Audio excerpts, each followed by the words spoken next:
whether it's emotional or social, or whether it's understanding your own self. And today, I think the projects that you have done will stand testimony to that.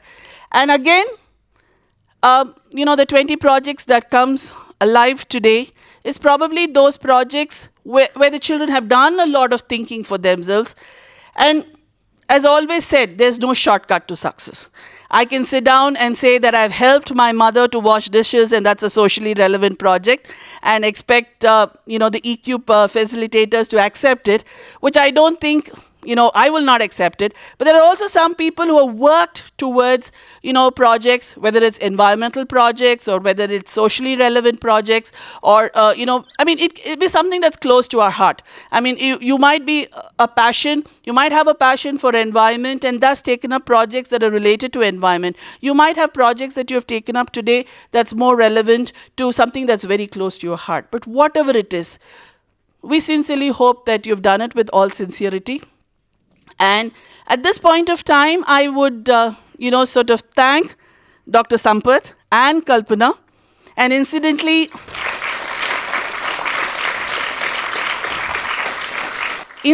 when we talk about it, Kalpana is also an old student of Kummarans. She was my junior in school, just a couple of years junior in my school. And every time we sit down and share our thoughts, and we say that, I don't know, sometimes, the practices that we have in school was something that we followed even then. And, it's become a part of our tradition today. And, when we sit down and listen to our prayers, which is being sung every day, is something that we used to sing, probably 35 years ago or 37 years ago. Or the practices that we still have today, so many practices are still part. So that itself shows that we are a school that believes in imbibing the right kind of values in children. And at the end of the day, children, when you leave the portals of Kummarans, we want you to be good human beings. Being more humane to people around you, being more sensitive to people around you. And if we have done that, probably half whatever we have aspired for has been achieved. And I take this opportunity again to thank Dr. Sampath. Dr. Sampath and Kalpana have worked with a lot of behavioral interventions. And as I said earlier, they do a lot of training with corporates. And probably, this is a small part of the work done, but they say that this is very, very heartwarming when they are dealing with children, because what they can do with children, they probably cannot do with adults. And probably half the battle is won. And I do not know how many of you have read his books. He's written some wonderful books called The Inner Realities of Life, The Discovery, and the other books is a compilation of short stories called How Full Is Your Cup? And I'm sure we have it in our library too. It's beautiful. I mean, and sometimes, it's just nice to read that story, and probably it helps us to reflect on life and life issues a little bit more. So thank you again, Dr. Sampath and Kalpana, Dr. Kalpana. And I'm sure, I must say that you are blessed that they have, evolved this program with you. And I'm sure, as I said in the beginning, it must and it will make a difference, at least to a couple of students sitting here who have taken it seriously. If it's just going to be another subject, another grade awarding subject, probably you wouldn't have got much out of it. But if you have learned to reflect upon what is being done in class, the workbook, I'm sure that workbook is a treasure, children. I wish each one of you have, kept that workbook with you right from grade 5. I think we've given you that workbook. I hope you've treasured each one of them. Believe me, when you're 25 and you are dealing with a life situation, it's nice to open one of those workbooks, because it's going to help you in a lot of revelations. So I would like to thank the eCube team. And I would like to thank each one of you. And you're probably the proud students who have gone through this program for the 5th year. And I sincerely hope that you take these learnings and incorporate it and make it a part of your life, which is what we wish and aspire for. Thank you.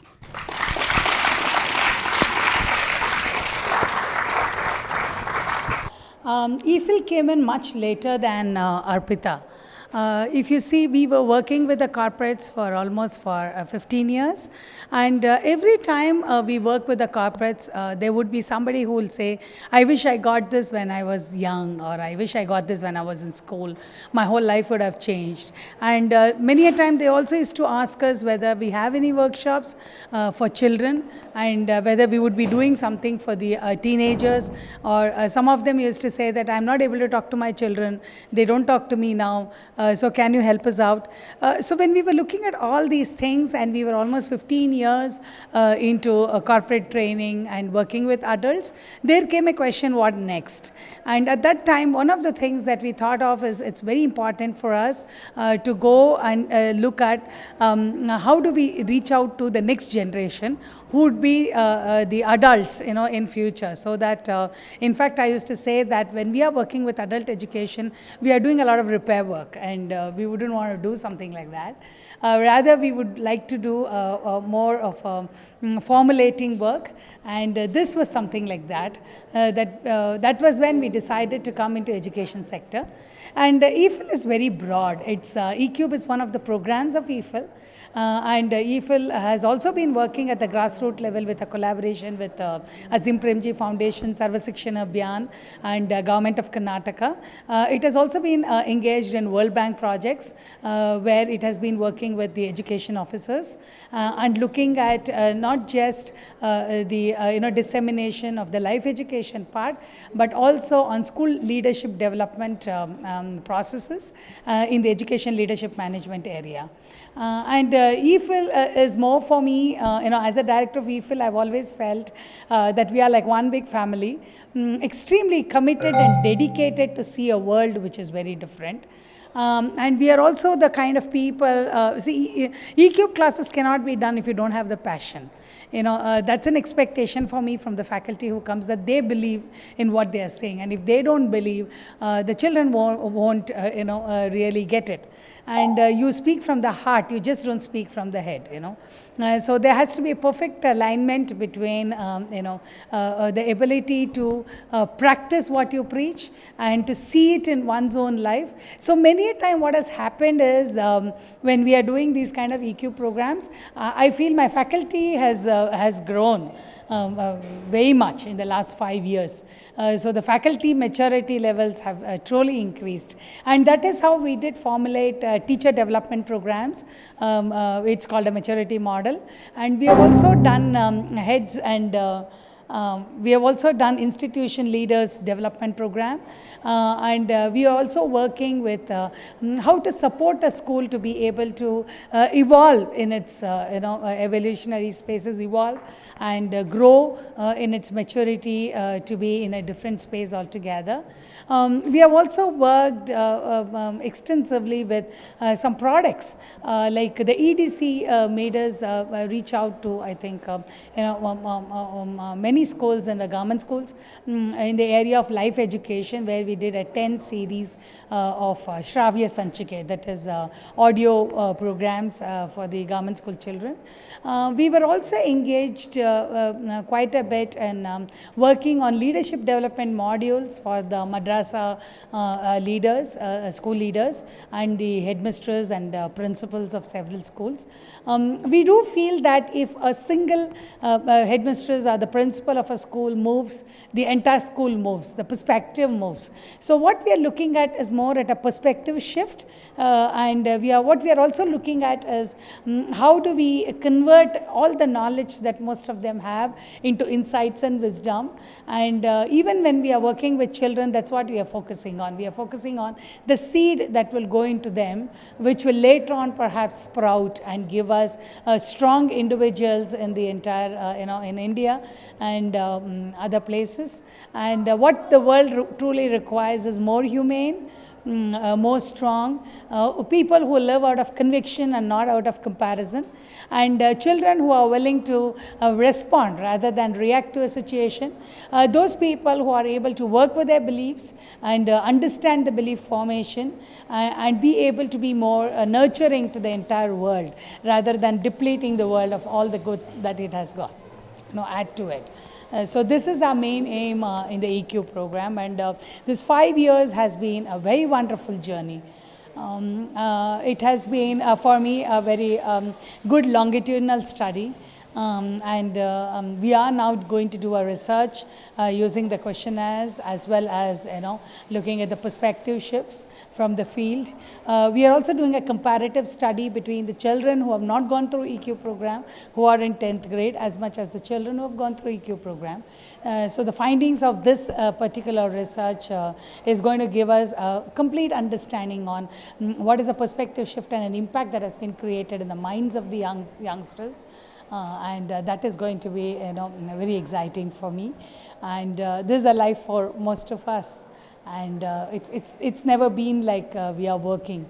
We always feel we are friends. We are very happy to come together and work on these projects, and my expectation is that more and more schools would take it up. And they would actually engage themselves while they are building the children into a very high level nation building activity.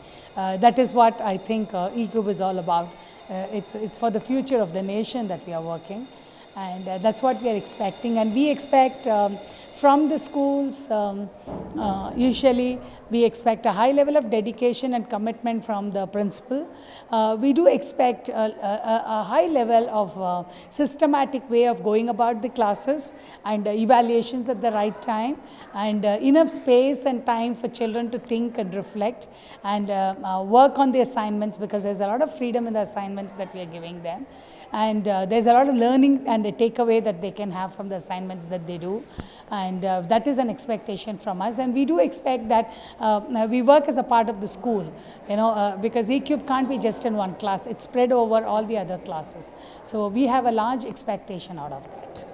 Good morning, I'm here to present my social action project. I'm Akankshit, I'm from 10A, and my social action project has been teaching eCube to underprivileged children.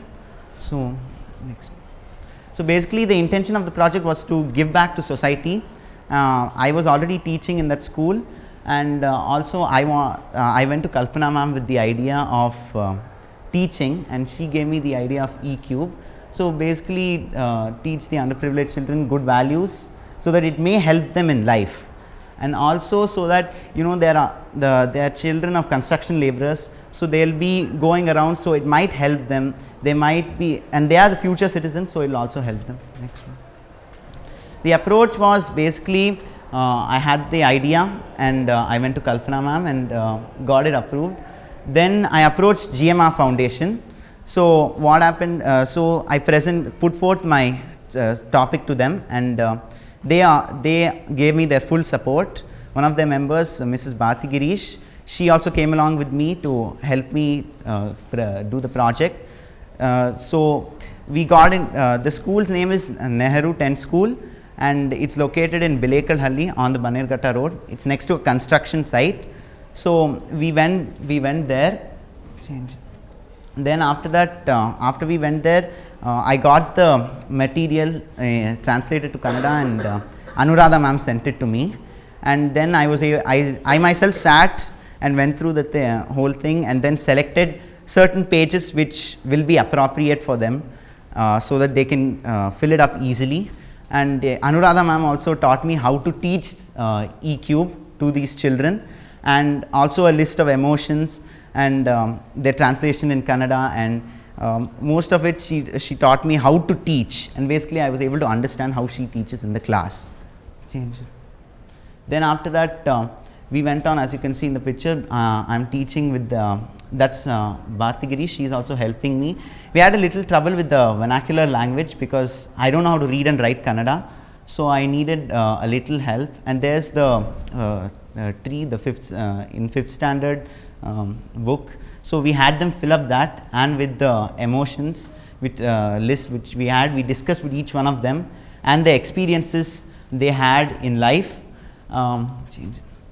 So then after that, we came out with different certain games, like they would point the thumb up for a good emotion, and they would point the thumb down for a bad emotion, and they would also share certain experiences of emotions that they experienced or they found good or they like, and change. The results and gains mainly was they understood more about themselves. They were able to link every experience in life they had with an emotion, and also they were able, and I was able to learn about how they are living and what they are doing and what they enjoy and what they like doing. So basically they learned about good values, and they understood that, you know, we have to have those good values, and bad values should be shed off like the tree. Like a tree sheds its leaves, the bad values should be shed, and that was basically what we wanted to do, so that they can enjoy, they can also learn about teamwork, they can also learn about the values, and so that was basically the intention of the project. I would like to thank my school for giving me the opportunity of learning eCube, Kalpana ma'am for encouraging me in this project, Anuradha ma'am for giving me the material and encouraging me, Mrs. Bharti Girish, President of Lioness Club Anjanadri, for supporting me and for helping me with the project, the GMF Foundation, and my mother for constant support. Thank you.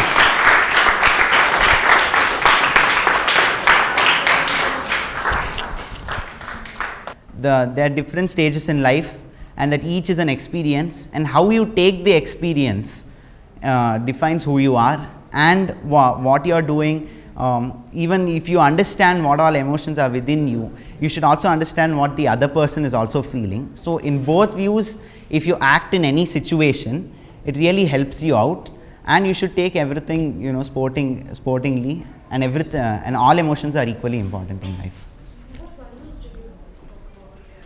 We talked about like certain values like fault. There was also fault finding. We put forth certain values like anger, fault finding, and then we asked them to elaborate it with an experience, and some of them came out like even the teachers also interacted who were teaching there, and they came out with some said one fellow comes and hits me and then I get angry and this thing. So they were able to understand why they are getting angry, and what they should do to control it, and what would be better to do, and each situation has its own values related, and so they were able to make the link and also understand each situation.